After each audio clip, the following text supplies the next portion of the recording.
Hello दोस्तों, कैसे हो आप सभी। आई होप आप सभी अच्छे होंगे। आप सभी का हमारे यूट्यूब चैनल फिजिक्स गुरु में स्वागत है। तो बच्चों, आज हम एक नया टॉपिक स्टार्ट करने जा रहे हैं, एक नया चैप्टर स्टार्ट करने जा रहे हैं जिसका नाम है रिप्रोडक्शन सिस्टम, जनन तंत्र। इसके बारे में हम सारी चीजें बहुत ही डिटेल से पढ़ने वाले हैं कि इसमें थ्योरी भी पढ़ेंगे और साथ में टॉप इंपोर्टेंट एमसीक्यू क्वेश्चन जो आपके लैब असिस्टेंट में आने वाले हैं उन्हीं के ऊपर हम आज चर्चा करने वाले हैं। पहले मैं थोड़ी सी आपको इसके बारे में थ्योरी समझाऊंगा कि जनन तंत्र होता क्या है, क्यों हम इसको पढ़ रहे हैं, क्या कारण है पढ़ने का, तो इनके बारे में पहले हम समझेंगे। तो वीडियो को स्टार्ट करने से पहले अगर आपने हमारे चैनल को सब्सक्राइब नहीं किया तो आप हमारे चैनल को सब्सक्राइब जरूर करें और बेल आइकन को जरूर दबा लें, जिससे आगे आने वाली वीडियो का नोटिफिकेशन आपको मिलता रहे। तो दोस्तों, स्टार्ट करते हैं हमारा चैप्टर का नाम है रिप्रोडक्शन सिस्टम। अब रिप्रोडक्शन सिस्टम मतलब जनन तंत्र आवश्यक क्यों है, सबसे पहले तो इसका काम क्या है। तो दोस्तों, हम सब जानते हैं कोई भी प्राणी है, मानव हो चाहे कोई भी स्तनधारी हो, सब अपने वंश को बचाए रखने के लिए क्या करते हैं, संतति उत्पन्न करते हैं। तो संतति उत्पन्न करते हैं, कैसे करते हैं, और जो प्रक्रिया होती है उसी को हम कहते हैं जनन या फिर इनको कहते हैं रिप्रोडक्शन सिस्टम, जनन तंत्र के अंतर्गत आती है। अब दोस्तों, सेक्स ऑर्गन्स की बात करें हम तो सेक्स ऑर्गन्स कितने प्रकार के होते हैं। अब कई सोचेंगे सेक्स ऑर्गन होंगे सर दो, मेल और फीमेल। नहीं, ये आपकी सबसे बड़ी गलती है। सेक्स ऑर्गन दो प्रकार के होते हैं, मेल में दो प्रकार के, फीमेल में दो प्रकार के। कौन कौन से हैं? मेल में अगर मैं मेल में बात करूं तो होते हैं primary sex organ,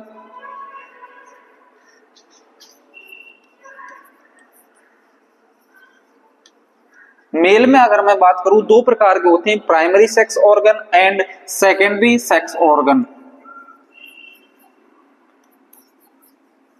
secondary sex organ.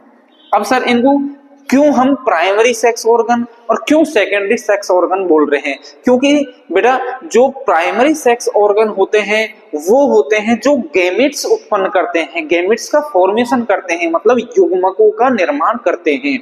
कौन से हैं? युग्मकों का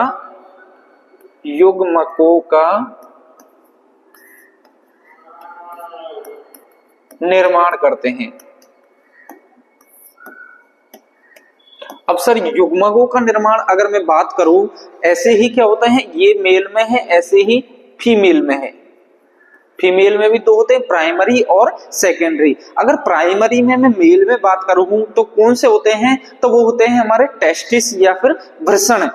इंग्लिश में हम बोलते हैं टेस्टिस और हिंदी में बोलते हैं वृषण। ये क्या करते हैं, युग्मकों का निर्माण करते हैं। युग्मक कौन से हैं? जैसे शुक्राणु। क्या है? मेल में क्या है? शुक्राणु। तो शुक्राणु का निर्माण कहाँ होता है? वृषण में। ऐसे ही अगर मैं फीमेल में प्राइमरी सेक्स ऑर्गन की बात करूं तो वो होती है ओवरी या फिर अंडाशय। क्या होती है? अंडाशय या फिर इंग्लिश में बोलते हैं ओवरी। ये किसका निर्माण करते हैं? अंडाणु का। ये किसका करते हैं? ये किसका फॉर्मेशन करती हैं? अंडाणु का। तो अब आपके ये चीज समझ में आ गई होगी कि फीमेल और मेल में प्राइमरी सेक्स ऑर्गन कौन से होते हैं? Testis and ovary. ये किसका निर्माण करते हैं? स्पर्म और अंडाणु का। ठीक है।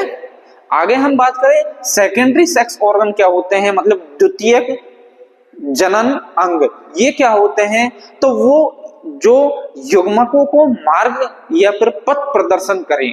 क्या होते हैं? जो युग्मकों को मार्ग या पथ प्रदर्शन करे उसे हम क्या कहते हैं? Secondary sex organ. ये क्या करते हैं? लिख देता हूं मैं, युग्मकों को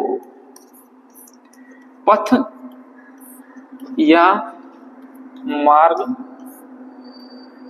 प्रदर्शन करें।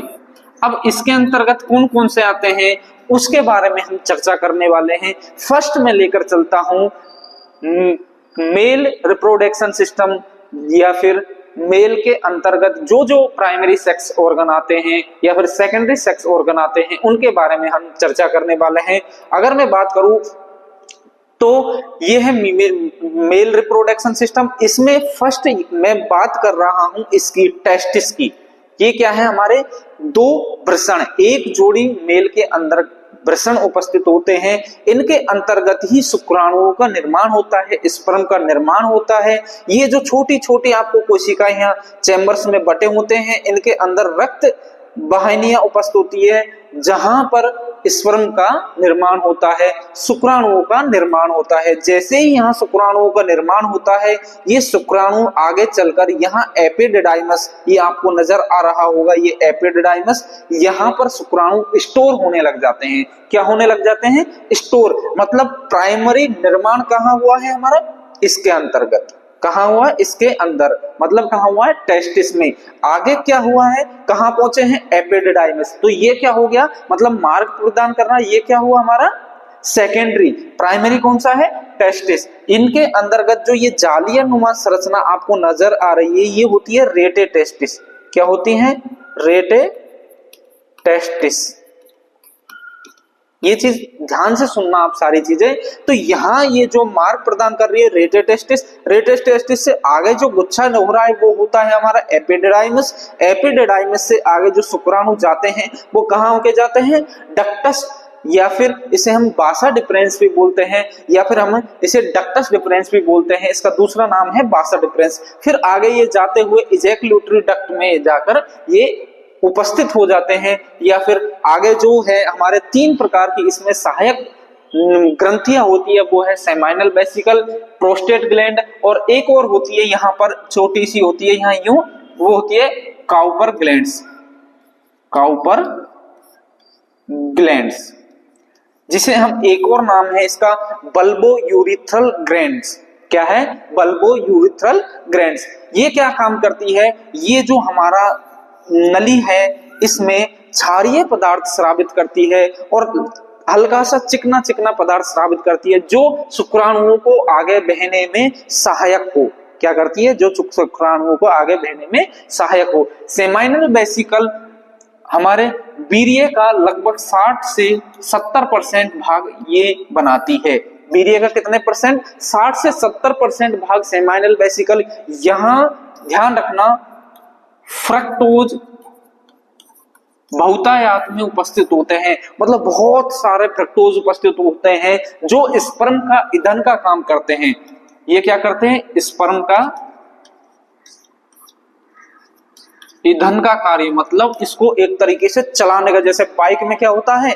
पेट्रोल, वो क्या होता है? ईंधन, बाइक को चलाने के लिए। ऐसे ही स्पर्म का ईंधन कौन है? फ्रक्टोज। याद रखना ये क्वेश्चन, स्पर्म का ईंधन कौन है? फ्रक्टोज। ठीक है। आगे मैं बात करूं प्रोस्टेट ग्लैंड, तो इसमें वीर्य का लगभग 20 से 30% इसका निर्माण होता है। 20 से 30% इसका मतलब यहाँ वीर्य गाढ़ा होता है, मतलब लसलसा होता है। ये चीज समझ में आ गया। यहाँ एक तरीके से स्टोर होके आगे जो स्पर्म का ईंधन का काम करता है वो कौन करता है? Seminal vesicle. आगे स्खलन के बाद में यहाँ से हमारे पेनिस मुख के वीर्य का निष्कलन हो जाता है। ठीक है, ये चीज आपके समझ में आ गई होगी। नेक्स्ट हम बात करते हैं फीमेल रिप्रोडक्टिव सिस्टम की। ये हमारे फीमेल रिप्रोडक्टिव सिस्टम है। इसमें प्राइमरी जो होते हैं वो होते हैं वेजाइना।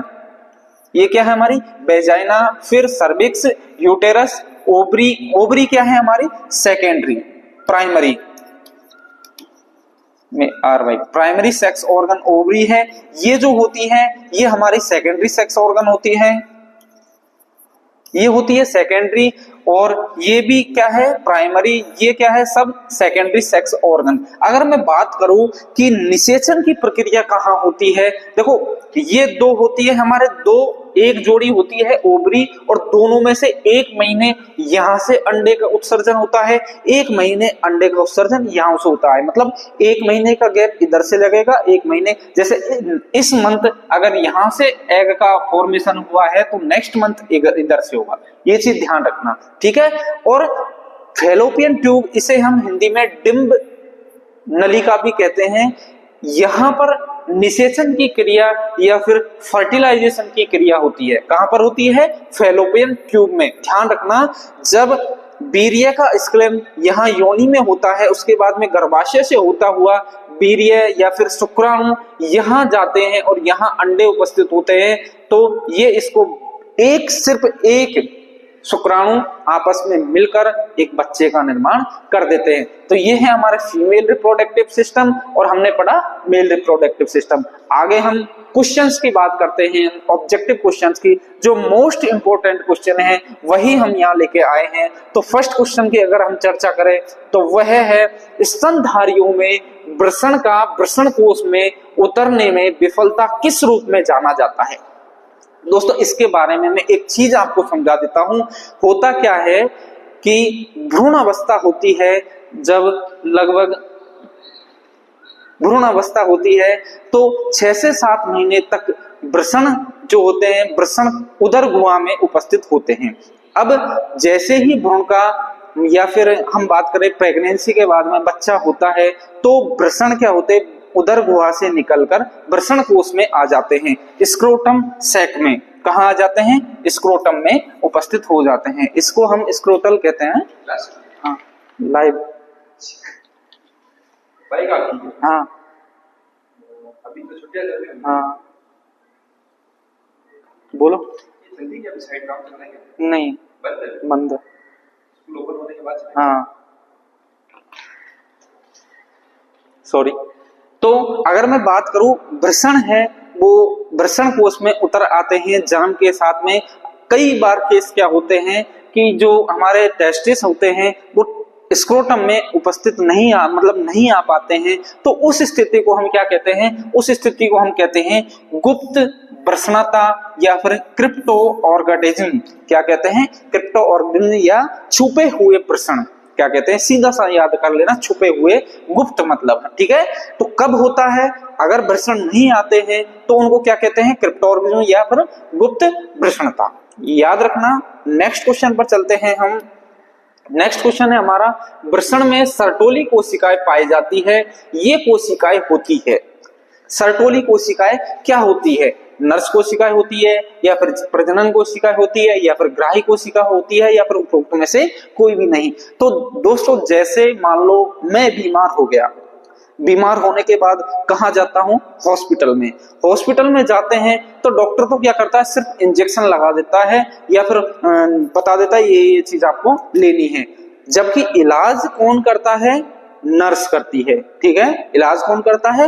नर्स करती है। ऐसे ही दोस्तों ध्यान रखना, हमारे वृषण में अगर कोई शुक्राणु मर गया हो या फिर उसका मतलब बीमार हो गया हो तो काम कौन करती है? सर्टोली कोशिकाएं। इसलिए हम सर्टोली कोशिकाओं को क्या कहते हैं? नर्स कोशिकाएं। क्या कहते हैं? नर्स कोशिकाएं। याद रखना। नेक्स्ट क्वेश्चन पे हम चलते हैं। नेक्स्ट क्वेश्चन है, मादा की बार्थोलिन ग्रंथियां नर में किस प्रकार के अनुरूप होती है? मतलब क्वेश्चन भी समझते हुए चलना है। जो मादा होती है, फीमेल होती है, फीमेल में एक ग्रंथि होती है बार्थोलिन ग्रंथि, वो नर में कौन सी ग्रंथि के समान होती है? तो कौन सी ग्रंथि के समान होगी? रेक्टल ग्रंथिया, इनग्वाइलन ग्रंथिया, प्रोस्टेट ग्रंथिया या फिर काउपर ग्रंथिया, कौन सी होगी? तो ध्यान रखना वो होती है काउपर ग्रंथिया और इसका दूसरा नाम होता है बल्बो यूरिथ्रल ग्लैंड्स। क्या होता है? Bulbo urethral glands. क्यों है दोस्तों? क्योंकि मादा में भी जो ये बार्थोलिन ग्रंथियां होती है वो चिकनाहट प्रदान करती है, योनि को क्या करती है? चिकनाहट प्रदान करती है, क्षारीय माध्यम उपस्थित करती है। ऐसे ही नर में भी जो काउपर ग्लैंड्स होती है, जो बल्बो यूरिथ्रल ग्लैंड्स होती है, ये सिसन में जो नलिका होती है उसको चिकनाहट प्रदान करती है, ठीक है, चिपचिपा पदार्थ स्रावित करती है। नेक्स्ट में बात करता हूं नेक्स्ट क्वेश्चन की। तो शुक्र नलिकाओं में उपस्थित पोषक कोशिकाएं हैं।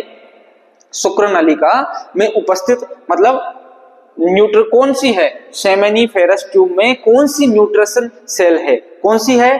अभी मैंने बताया था सर्टोली कोशिकाएं, जो क्या करती है? क्या करती है? शुक्राणुओं को जीवित करती है, मर जाते हैं उनको हटाने का कार्य करती है, मतलब एक तरीके से उसको मतलब पोषक प्रदान करती है। तो कौन करती है? सर्टोली कोशिकाएं। सोली कोशिका नहीं है ये, सर्टोली कोशिकाएं। आप साथ के साथ इंग्लिश में भी देखते हुए चलना, ठीक है। आगे मैं बात करता हूं आईयूडीएस द्वारा स्रावित हार्मोन किसमें आरोपण को अस्थिर करता है? तो दोस्तों आईयूडीएस का मतलब होता है इंट्रा यूरेटाइन डिवाइस, मतलब जो ऐसी कौन सी मतलब कौन सा हार्मोन है जो इम्प्लांटेशन को रोकता है। मतलब जैसे बच्चा मतलब निषेचन हुआ, निषेचन के बाद में रोपण होता है, इम्प्लांटेशन होता है गर्भाशय के अंदर, तो उसको रोकने का कौन कार्य करता है, वो कौन सा हार्मोन है, तो वो कहाँ रोकता है, तो वो रोकता है गर्भाशय में। इसकी ट्रिक्स हो जाएगी आपकी इंट्रा यूरेटाइन डिवाइस के अंदर, कहाँ यूरेटस में, कहाँ होता है यूरेटस में, ध्यान रखना है ये क्वेश्चन। नेक्स्ट क्वेश्चन पे हम चलते हैं। नेक्स्ट क्वेश्चन है स्तनधारियों में वृद्धि करते समय oocyte को घेरे हुए विशेष पोषक कोशिकाएं क्या कहलाती है? क्या कहलाती है?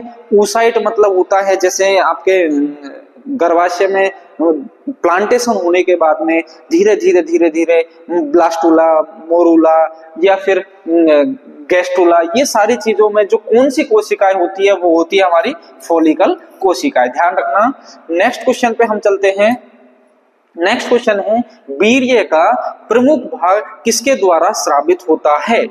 तो किसके द्वारा होता है? मैंने फर्स्ट में बताया था 60 से 70% किसके द्वारा होता है? शुक्राशय के द्वारा, सेमनीफेलस वेसिकल, सेमाइनल वेसाइकल के द्वारा, ठीक है। किसके द्वारा होता है? शुक्राशय के द्वारा। फर्स्ट में बताया 60 से 70% शुक्राशय के और 20 से 30% प्रोस्टेट ग्लैंड के साथ, ठीक है। नेक्स्ट क्वेश्चन पे अगर मैं चलूं तो मानव के प्लेसेंटा द्वारा कौन सा हार्मोन स्रावित नहीं होता है?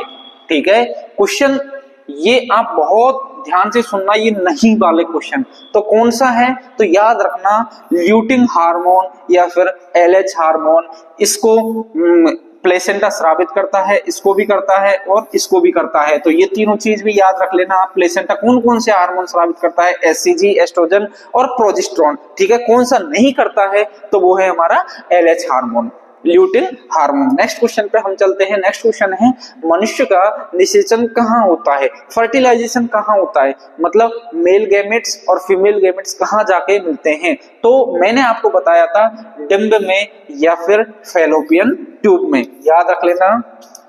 नेक्स्ट क्वेश्चन पे चलते हैं। मनुष्य के 50 द्वितीयक oocyte तथा 50 द्वितीयक स्पर्मेटोसाइट से कितने अंडे तथा कितने शुक्राणु बनते हैं? तो ध्यान रखना दोस्तों, जो 50 द्वितीयक oocyte होते हैं वो होते हैं अगुणित, ठीक है। द्वितीयक जो oocyte होते हैं वो कैसे होते हैं? एन टाइप, मतलब अगुणित। और जो द्वितीयक स्पर्मेटोसाइट होते हैं वो कैसे होते हैं? 2n, कैसे होते हैं? द्विगुणित। तो मतलब अगर इसका समसूत्री विभाजन होता है, अगर मैं द्वितीयक oocyte का समसूत्री विभाजन करता हूं तो n बनेगा। अगर मैं 2n का समसूत्री या फिर अर्धसूत्री विभाजन करता हूं तो n, मतलब अगर 50 यहाँ है तो यहाँ कितने बन जाएंगे? 50 और 50, और इसके जितने यहाँ 50 है तो यहाँ भी 50, तो यहाँ 50, ये टोटल कितने हो गए? 100। तो कौन सा ऑप्शन सही है हमारा? 50 अंडे तथा 50 शुक्राणु, बी ऑप्शन हमारा क्या है? राइट है। नेक्स्ट क्वेश्चन पे हम चलते हैं। नेक्स्ट क्वेश्चन है मासिक स्राव को शारीरिक रूप से निष्क्रिय कर देने वाली समय अवधि तथा परिणाम स्वरूप गर्भधारण काल की समाप्ति को क्या कहा जाता है? मतलब देखो दोस्तों, मैं यहाँ 2 क्वेश्चन आपको बताने जा रहा हूं। एक तो होता है जब लड़कियां 12 से 13 की उम्र में होती है तब फर्स्ट बार जो पीरियड आते हैं, जो एमसी आती है, मेंस्ट्रुअल साइकिल की प्रारंभ होता है, उसको हम कहते हैं रजोदर्शन, ठीक है। और जो 50 से 55 की एज में ये एमसी या फिर मेंस्ट्रुअल साइकिल के जो चक्र है वो समाप्त हो जाता है, उसको हम कहते हैं रजो निवृत्ति। क्या कहते हैं? रजो निवृत्ति। रजोदर्शन तो क्या होता है? जब स्टार्ट होते हैं, तो ये तो क्या है? ST start. और रजो निवृत्ति का मतलब स्टॉप, जब समाप्त हो। पोज का मतलब आप यहां से याद रख लेना, पोज का मतलब होता है स्टॉप या फिर रुकना, ठीक है। नेक्स्ट क्वेश्चन पे हम चलते हैं। निम्नलिखित में से कौन अगुणित है? ठीक है, स्पर्मेडिस, या फिर स्पर्मेटोगोनिया, या फिर प्राथमिक शुक्राणु कोशिका, या फिर द्वितीयक शुक्राणु कोशिका। इसका एक चार्ट आपको याद रखना है। चार्ट है हमारा, फर्स्ट जो होते हैं वो स्पर्मेटोगोनिया होती है। क्या होते हैं? स्पर्मेटोगोनिया। ये जो होती है ये होती है हमारी द्विगुणित। ये कैसी होती है? द्विगुणित। इसके बाद में यहां से ये क्या होती है? समसूत्री विभाजन, वो अर्धसूत्री विभाजन होता है, तो अगुणित कोशिकाओं का निर्माण होता है। और अगुणित कोशिका फर्स्ट में जो बनती है उसको हम बोलते हैं प्राथमिक, प्राइमरी स्पर्मिड्स। फिर उसके बाद में इसका समसूत्री विभाजन होता है तो द्वितीयक, तो ये होती है 2n, ये होती है n, और इसके बाद में बनता है हमारा स्पर्मेटिड्स। ठीक है, ये होती है n। मतलब फर्स्ट में जो होता है अर्धसूत्री विभाजन, उसके बाद में समसूत्री, फिर ये, तो n प्राथमिक हमारे कौन से? प्राथमिक और फर्स्ट, ये और ये फर्स्ट और थर्ड, कहीं नजर आना, फर्स्ट और फोर्थ, सेकेंडरी जो होता है ये फर्स्ट और फोर्थ। ये ऑप्शन हमारा क्या है? राइट ऑप्शन है। नेक्स्ट क्वेश्चन पे हम चलते हैं। नेक्स्ट है अंडोत्सर्ग के पश्चात निर्मित स्रावी संरचना कौन सी है?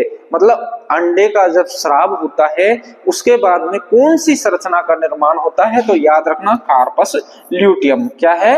Corpus luteum. नेक्स्ट क्वेश्चन है एक्रोसोम का निर्माण होता है कहां पे होता है? केंद्रक में, माइटोकॉन्ड्रिया में, या फिर गोल्गी काय में, या फिर लाइसोसोम में। एक्रोसोम कहां होता है? शुक्राणु की जो संरचना होती है उसका फर्स्ट जो सिरा होता है उसको हम एक्रोसोम कहते हैं, और इसका निर्माण होता है गोल्गी काय में या फिर गोल्गी बॉडी में।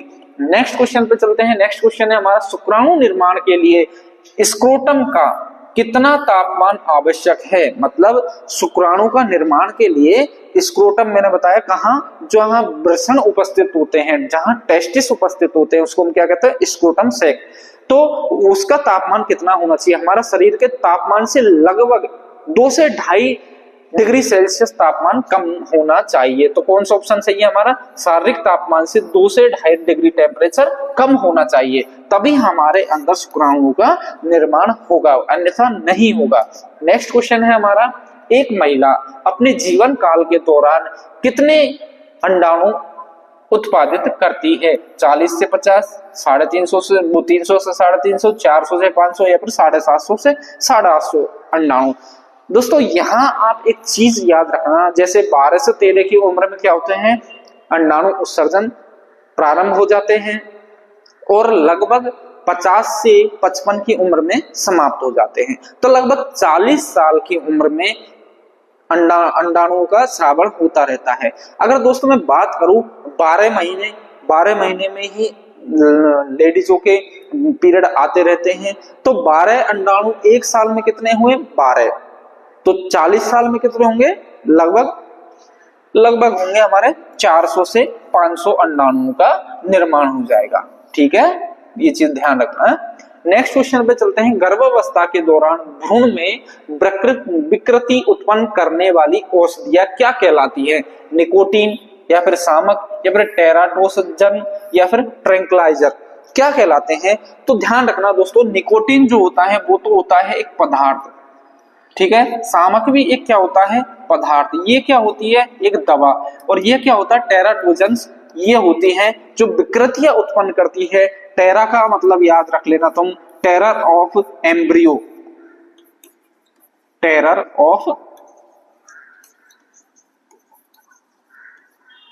ऑफ एम्ब्रियो याद रख लेना। इससे एक छोटी सी ट्रिक है, टेरर ऑफ एम्ब्रियो क्या है? टेराटोजन्स। ठीक है, नेक्स्ट क्वेश्चन पे हम चलते हैं। नेक्स्ट क्वेश्चन है मादा स्तनधारियों में लेबियम मेजोरा संजात होता है। किसके होते हैं लेबियम मेजोरा? किसके समझा? लेबियम मेजोरा क्या होता है? अभी तो कई हो गई, यही तो समस्या आएगी। लेबियम मेजोरा क्या है? लेबियम माइनोरा क्या है? तो दोस्तों ध्यान रखना, ये जो योनि होती है, योनि का जो बाहरी हिस्सा होता है इसको हम कहते हैं लेबियम मेजोरा, ठीक है। और जो आंतरिक हिस्सा होता है, जहां रोम उपस्थित नहीं होती है, जहां हल्की हल्की सी रोम उपस्थित होती है वो तो है लेबिया मेजोरा, जहां रोम उपस्थित नहीं होती है वो होती है लेबिया माइनोरा। तो ये किसके समजात है, तो ध्यान रखना वृषण कोश के। मेल में हल्के हल्के से रोम कहां उपस्थित होते हैं, वृषण कोश में या फिर स्क्रोटल सैक पे। तो ये हमारा राइट आंसर क्या है, वृषण कोश। नेक्स्ट क्वेश्चन पे हम चलते हैं, निम्नलिखित में से कौन सी सहायक जनन ग्रंथि सिर्फ नर स्तनियों में पाई जाती है, तो कौन कौन सी है, काउपर ग्लैंड्स, बार्थोलिन ग्रंथि या फिर प्रोस्टेट या फिर थायराइड। दोस्तों ध्यान रखना, बार्थोलिन ग्रंथि होती है वो होती है फीमेल के अंदर, कहां होती है, फीमेल के अंदर, और थायराइड ग्रंथि है वो हमारी सेक्स ग्रंथि नहीं है, सेक्स ऑर्गन में अंतर्गत नहीं आती है। तो बची कौन सी, काउपर ग्लैंड्स और प्रोस्टेट, मतलब यहाँ दोनों आंसर राइट है। अगर पूछा जाए दोनों में से कौन सा अगर ज्यादा सही माना जाए तो वो है हमारा प्रोस्टेट ग्लैंड्स। ये एक बार क्वेश्चन फंस चुका है इसलिए मैंने ये क्वेश्चन आपके लिए लिया है। कौन सी है, प्रोस्टेट ग्लैंड, ये आपको याद रखना है। क्यों है, क्योंकि वीर्य का इससे ज्यादा ये उत्पादन कर रहा है। ठीक है, नेक्स्ट क्वेश्चन पे हम चलते हैं, लीडिंग कोशिकाएं उपस्थित होती है, कहां होती है, अंडाशय में, थायराइड में, वृषण में या फिर अग्नाशय में। अग्नाशय में तो नहीं होगी, थायराइड में भी नहीं होगी, या तो वृषण में होगी या फिर अंडाशय में होगी। तो एल लीडिंग जो होती है वो होती है वृषण के अंदर, कहां होती है, वृषण के अंदर। ये क्या करती है, ये शुक्राणुओं का फॉर्मेशन करने में सहायता प्रदान करती है।